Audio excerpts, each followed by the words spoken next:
देश के लिए कोई भी काम करो तो उसका जज्बा और उसका एक फीलिंग अलग रहती है। जी जी तो ऐसा प्रोफेशनल सोल्जर्स का काम ही ये होता है कि हम अपनी सीमाओं की रक्षा करें। जी जी। ज़मीन छोड़ने के बाद करीब 1.5 करोड़ के आसपास पैसे लगे थे। 1.5 करोड़ जी, इसमें शेड, बिल्डिंग, बाउंड्री सब इंक्लूडेड है। जो पहला लाइफ स्टॉक खरीदा था, प्रोडक्शन ज़्यादा नहीं होता है, इनको मेंटेन करना आसान रहता है। अच्छा। क्योंकि प्योर ब्रीड रखते हैं तो उन पे खर्चा ज़्यादा आता है जी। एक्सट्रीम जो टेम्परेचर्स है वो सहन नहीं कर पाती, तो उनके लिए कूलर्स लगाओ या फिर एसी लगाओ, वो ज़्यादा बहुत एक्सपेंसिव पड़ जाता है। सिंस ये उन ब्रीड्स के साथ इंडियन ब्रीड मिक्स है तो इंडियन टेम्परेचर्स के हिसाब से ये मेंटेन करने में आसानी रहती है। दूध प्योर ब्रीड्स में ही ज़्यादा होता है। नमस्कार दोस्तों, आज की इस वीडियो में मैं आपको एक बहुत शानदार डेयरी फार्म दिखाऊंगा। यहाँ पे मिक्स ब्रीड की गायें हैं और बफेलोज़ हैं। और सबसे अच्छी बात है, इस फार्म के जो ओनर हैं वो पहले आर्मी में थे, मेजर पोस्ट पे थे, और वो कारगिल युद्ध का भी एक हिस्सा थे। तो आज हम उनसे जानेंगे कि क्या हो रहा है यहाँ पे, क्योंकि उन्होंने अपने गांव में अपने घर आके इस काम को शुरू किया था 2017 में, और कैसे कैसे इन चीज़ों को कर रहे हैं ये सब कुछ जानेंगे इनसे। तो शुरू करते हैं आज की इस वीडियो को। नमस्कार सर। नमस्कार भाई, कैसे हैं सर? बिल्कुल ठीक, आप कैसे हैं? बहुत बढ़िया सर। आज आपके फार्म पे आए हैं। मैं देख रहा हूँ बहुत अच्छा आपने फार्म बनाया हुआ है, डेयरी फार्म है। थोड़ा सा परिचय पहले हमें इसको दीजिए सर। मैं रहने वाला इसी गांव का हूँ और मैं आर्मी में था, और आर्मी से कारगिल के बाद आने के बाद हम लोगों को कुछ करना था। कुछ पुश्तैनी ज़मीन है, यहाँ से पुराना कनेक्ट है, तो उस वजह से हम लोगों ने फिर यहाँ पे डेयरी फार्म शुरू करा। सर मतलब कारगिल का युद्ध देखा है आपने? लड़ा है। हाँ। लड़ा है जी। अरे वाह सर, इट्स एन ऑनर कि आपसे मिलना हमारा हुआ आज। मेरा ऑनर था कि मैं जी जी जी जी जी सर। जैसे आप यहाँ आपका गांव है ये, ठीक है? तो आगे चलते बात करेंगे, साइड के अंदर भी जाएंगे। आपका गांव है ये जी। गांव में आपने मतलब जगह थी तो वहाँ बनाया इसे जी। कब किया था सर शुरुआत से? ये हम लोगों ने शुरू करा था 2017 में। 2017 में जी। सिर्फ डेयरी पे ही क्यों सर? जैसे और भी अपने काम होते हैं, लाइफ स्टॉक लेकर और भी काम है, डेयरी क्यों चुना सर? कोई पर्टिकुलर रीज़न नहीं था, बेसिकली कुछ शुरू करना था। और बचपन से मे बी घर में गाय भैंस वगैरह हमेशा से रही हैं जी, तो उस वजह से थोड़ा सा लगाव था। कोई पर्टिकुलर रीज़न मैं ये बोलूँ इस वजह से शुरू करा था जी जी, वरना ऑप्शंस और गोट्री भी था, फिशरी भी था, पोल्ट्री भी था जी जी। तो ऐसा कोई पर्टिकुलर रीज़न नहीं था, ये बस शुरू करना था, उस वजह से शुरू करा जी जी। जैसे कि दोस्तों मैं आपको शेड दिखा रहा हूँ, मेट्रो शीट का यूज़ किया गया है शेड में, और अच्छा हैवी शेड। सर क्या एरिया है इसका अभी?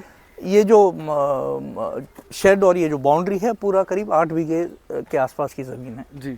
8 बीघे की बाउंड्री है जी। और शेड जो है आपका वो कितने बाय कितने का है? ये शेड मेरा 40 मीटर्स बाय 80 मीटर्स की 40 फीट बाय 80 मीटर्स। 80 मीटर्स दोस्तों, ऐसे 80 मीटर है ये लंबा लंबा, ठीक है? मैं आपको दिखा देता हूँ। और अंदर से ये 40 फुट का है जी जी। तो अभी सर कौन सी ब्रीड है अंदर? देखेंगे थोड़ा ब्रीड दिखाएंगे।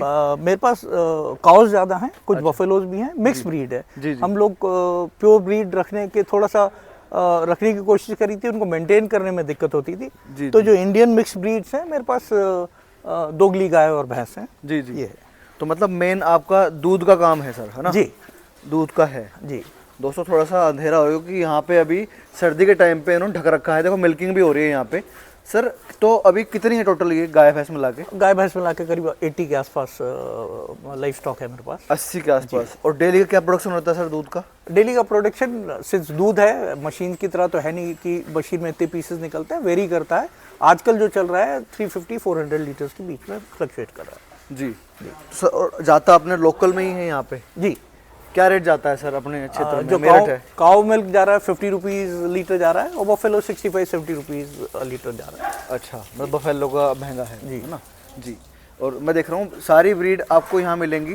हालांकि दोगली हैं ये, लेकिन प्रोडक्शन कहते हैं दोगली का ज़्यादा होता है क्योंकि अमेरिकन और देसी मिला के बनती हैं। थोड़ा सा करेक्शन है, प्रोडक्शन ज़्यादा नहीं होता है, इनको मेंटेन करना आसान रहता है। अच्छा, क्योंकि प्योर ब्रीड रखते हैं तो उन पे खर्चा ज़्यादा आता है जी। एक्सट्रीम जो टेम्परेचर्स है वो सहन नहीं कर पाती, तो उनके लिए कूलर्स लगाओ या फिर एसी लगाओ, वो ज़्यादा बहुत एक्सपेंसिव पड़ जाता है। सिंस ये उन ब्रीड्स के साथ इंडियन ब्रीड मिक्स है तो इंडियन टेम्परेचर्स के हिसाब से ये मेंटेन करने में आसानी रहती है। दूध प्योर ब्रीड्स में ही ज़्यादा होता है जी जी। पर मेंटेन इनको करना इजी HF जर्सी हर तरह की यहाँ पे प्रोजेक्ट देखने को मिल रही है, ठीक है ना। पर वो है कि यहीं के ही मतलब AI के थ्रू सीमन से करवा के फिर ये बिल्कुल बिल्कुल। सर शुरुआत कितने से की थी आपने? मैंने शुरुआत 92 बफेलोज से शुरू की। 92 बफेलो जी जी। फिर जैसे जैसे रिक्वायरमेंट, हमारा ज़्यादातर मिल्क नेस्ले वालों कलेक्ट करते हैं यहाँ से। कौन करते हैं? नेस्ले जो ब्रांड है, नेस्ले ब्रांड करता है। तो उन लोगों को काउ मिल्क की ज़्यादा ज़रूरत थी, तो रिक्वायरमेंट के हिसाब से फिर काउज इंक्रीज कर दी थी, बफेलोज डिक्रीज कर दी। जी जी जी। मतलब नेस्ले के प्रोडक्ट यहाँ से मतलब अब जो बनते हैं आपके दूध से, मेरे से उनका और भी लोग हैं, तो कुछ हमसे भी लेते हैं। जी जी जी जी। तो सर जैसे कि मैं देख रहा हूँ साफ सफाई भी आपके लड़कों ने कर रखी है। कितने लड़के काम करते हैं यहाँ पे? ओवरऑल कितने हैं? हमारे पास टोटल 9 लड़के हैं जो काम करते हैं। 9 लड़के, और लोकल यही गांव के ही हैं? कुछ गांव के हैं, कुछ बाहर के भी हैं, कुछ इलाहाबाद साइड से भी हैं हमारे पास। अच्छा अच्छा। ज़्यादातर गांव की तरफ। और सर्दियों का देखो मैं प्रिकॉशन उन्होंने क्या लिया है, ये लगा दी यहाँ पे पुराल की वो बना के, दीवार सी बना के लगा दी है ठंड से बचाने के लिए। जी सर, तो जब शुरुआत किया था आपने तो कितनी इन्वेस्टमेंट लगी थी स्टार्टिंग में? इसमें अगर मैं ज़मीन को छोड़ दूं, जी, ज़मीन पुश्तैनी है, घर की है जी। ज़मीन छोड़ने के बाद करीब 1.5 करोड़ के आसपास पैसे लगे थे। 1.5 करोड़ जी। इसमें शेड, बिल्डिंग, बाउंड्री सब इंक्लूडेड है। जो पहला लाइफ स्टॉक खरीदा था, ये सारा मिला के इतने के आसपास खर्चा आया था हम लोग। जी जी। थोड़ा सा और आगे चलेंगे फार्म में। लेबर रूम भी आगे दिख रहे हैं मेरे को, वहाँ पे लेबर रूम है। और ये क्या ऐसा थ्रेशर रखा हुआ है यहाँ पे आपने? ये जो बाहर से जैसे पुराल आती है या फिर गन्ने के अगोले आते हैं, हाँ, या फिर ज्वार आती है, उसको काटने के लिए बशीत की जरूरत पड़ती है, तो उसके लिए रखा हुआ। जी। तो दोस्तों सर जैसे कि मेजर पोस्ट पे थे, मेजर एक पोस्ट होती है इंडियन आर्मी में, तो उसमें थे, और उसके बाद रिटायरमेंट के बाद उन्होंने कुछ अपना गांव में घर आके कुछ कर लें, तो इस तरीके से इस चीज़ को शुरू किया था। जी सर, थोड़ा और आगे चलेंगे। ये क्या है सर, पहाड़ सा बना रखा है? ये जो इनका फॉडर है, हाँ। ये जो अपना मूंजी होती है, उसका पुराल आती है, पुराल को काट के बना रखा है। मतलब जो ये पुराल है ना, इसी कोई बारीक कर दिया है, इसे भी खाती रहती है, मतलब रूमन के लिए अच्छी होती है। सर फीडिंग में और क्या क्या चल रहा है, बेसिक क्या है फीडिंग? ड्राई फॉडर में हम लोग ड्राई और ग्रीन फॉडर मेन फॉडर है इसका। अच्छा। तो जब ज्वार का सीजन होता है या बरसीम का सीजन होता है, या अभी जैसे गन्ने कट रहे हैं तो अगोले, वो ग्रीन फॉडर में वो यूज हो जाता है। ड्राई में हम लोग भुस हो गया, अपना मूंजी का पुराल हो गया, ये हम लोग ड्राई फॉडर में यूज करते हैं। इसके अलावा हम लोग चोकर हो गया, अपने चने की चूरी हो गई जी, और मिक्सचर हो गया, ये सप्लीमेंट कर लेते हैं। जी जी। सर तो जैसे इतने पशुओं पे खर्चा भी तगड़ा होगा रोज का, मतलब वो कितना खर्चा रहता होगा एवरेज? जो रफ एस्टीमेट अगर मैं बताऊं, पर गाय और भैंस का एक एवरेज ले लेते हैं जी, तो करीब 200 से 250 रुपये खर्चा हमारा दिन का एक एनिमल पे आता है। जी जी। थोड़ा एक बार फिर से अंदर चलेंगे इस साइड से। अभी तो सर यहाँ पे जगह बहुत है, आपके पास आधा साइड तो खाली पड़ा है। हाँ, तो हम लोगों ने ये जो डेयरी बनाई थी 160 एनिमल्स के लिए बनाई थी। जी जी। 80-90 हाफ स्ट्रेंथ है अभी। जी जी। अब सर्दियाँ निकल जाएंगी, उसके बाद हाँ जी जी। मतलब गाय भैंस आती जाती भी रहती हैं? बिल्कुल, है ना। बिल्कुल जी। और यहाँ पे क्या है ये सर? ये जो बाहर इनका फॉडर है, ये बोरियों में करके कल के लिए ऑलरेडी करके रखा था, कल खिलाने के लिए। जी जी जी जी। देखो अच्छा पक्का शेड है, यहाँ से आपको प्रॉपर दिख रहा होगा, लाइट है, डे लाइट है यहाँ पे भी अच्छे से मतलब बना रखा है शेड को। तो सर जैसे कि आपने बताया आप कारगिल का पार्ट रहे हैं, युद्ध का पार्ट रहे हैं, हालांकि कहते हैं बहुत नाजुक सिचुएशन थी उस टाइम पे। सर क्या एक्सपीरियंस है, थोड़ा वो भी जानेंगे आपसे, थोड़ा सा जानेंगे अलग से हट के। थोड़ा सा मीडिया में बहुत अच्छे से कवर हुआ है सर, मीडिया में तो हुआ है, लेकिन एक होता है ना इंडिविजुअल एक्सपीरियंस होता है एक, तो आपका कैसा एक्सपीरियंस था?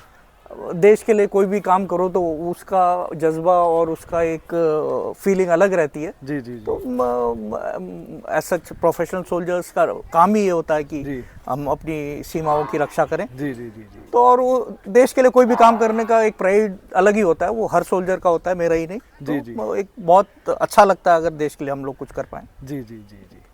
तो दोस्तों सर का अभी देखो शाम का टाइम है, अंधेरा भी हो रहा है और थोड़ा सा हम भी लेट हो गए, सर भी थोड़ा सा ठीक है ना, काम था, मैं लेट हो गया मेरी वजह से। तो ये एक वीडियो सर फिर कवर करेंगे बिल्कुल आपका, बिल्कुल, एनी टाइम। और जब ये बाउंड्री, ये दीवार भी हट जाएंगी, प्रॉपर लाइटनिंग होगी, तब करेंगे शूट। डेफिनेटली। तो दोस्तों इतनी अच्छी जानकारी दी, छोटी सी वीडियो में आपको एक वॉक अराउंड रिव्यू कराया मैंने उनके फार्म का। अगर आपको ऐसी वीडियो देखना पसंद है और जैसे कि सर ने एक्सपीरियंस शेयर किया, आपको कुछ नॉलेज मिली है इससे, तो वीडियो को आप लाइक कर देना, शेयर कर देना, चैनल को सब्सक्राइब कर देना और बिल्कुल करना। जी जी, जल्दी मिलेंगे, एक वीडियो दोबारा बनाएंगे इनके साथ में और ढंग से उसको एक्सप्लेन करेंगे, क्योंकि आज ऐसी व्यवस्था भी नहीं है यहाँ पे कि हम बैठ के थोड़ा सा कर सकेंगे। सर भी थोड़ा जल्दबाजी में थे और हम भी जल्दबाजी में। फिर मिलेंगे नई वीडियो में, तब तक के लिए जय जवान जय किसान।